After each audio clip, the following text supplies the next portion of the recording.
Hello, this is Dr. Raglan of Zombie Hunter University. Today I am presenting a tutorial on how to hunt a pair of Flaming Titans. Since we discussed the specifics of Flaming Titans in a previous tutorial, we will not delve into details regarding weapon choice and damage per second. Instead, we will focus specifically on the challenge of hunting 2 Flaming Titans simultaneously. The strategies we discuss can be applied to hunting other multiple boss zombies. To begin with, multiple bosses are usually encountered in red, black, and white zones in the eastern region of Fairview. These areas tend to be densely populated by zombies, which means that aggro swarms are a major hindrance.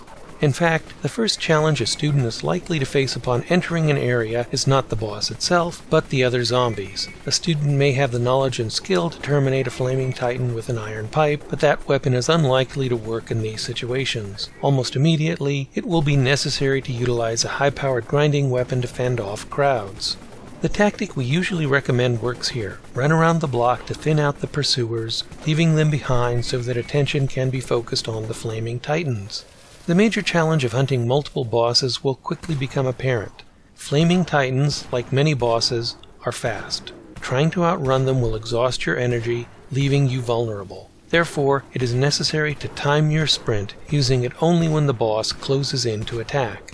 With a little practice, this is relatively straightforward when encountering a single boss. Unfortunately, it becomes more difficult, if not outright impossible, when fighting 2 or more bosses simultaneously. The most viable solution is to split the bosses up. Simply running around the block may or may not achieve this. We recommend dodging around available roadblocks and sticking as close to buildings as possible. The reason for this is that zombies, bosses included, frequently change direction at random. If they are pursuing a student, they may suddenly bump into a building, fail to turn a corner, or rush blindly down a nearby alley. Whenever one of the bosses does this, it leaves an opportunity to fight the remaining boss one-on-one. To execute this strategy effectively, be aware of your surroundings. Certain territory will not work, as seen in this video. Our test subject, Nahum Gardner, is confronting 2 Flaming Titans in an area consisting entirely of a large park with a porous border. No matter how many times Gardner circles the block, the aggro will be able to cut through the bushes and get to him, and he will never separate the 2 Titans long enough to get the advantage. The situation here is very nearly hopeless.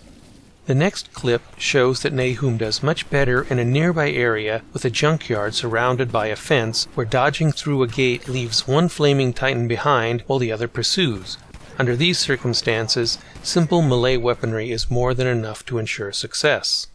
If you are not so lucky as to completely separate the bosses, epic-level weaponry will certainly help, as can be seen in the case of another test subject, Lisa CT. Having circled the block several times, she has left the zombie horde behind, but now she must contend with the pair of Flaming Titans, who seem intent on sticking together. Fortunately, her XL Gunner heavy machine gun and her marksman rifle provide enough knockback and damage per second to do the job.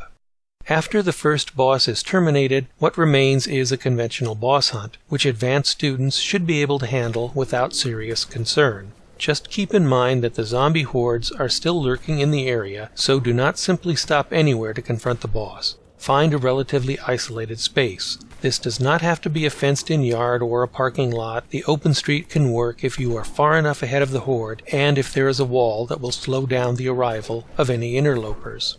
Once a kill zone has been selected, finishing the task is straightforward. It is even possible to switch to less expensive Malayan chainsaws, saving on ammunition expenditures. As we said at top, these strategies will work not only against Flaming Titans, but also against other bosses. Of course, chances of success depend on the specific bosses being hunted. Ordinary Titans are somewhat easier. Flaming giant spiders and flaming wraiths are considerably more difficult. Best advice is to start with the easiest ones first and work your way up gradually.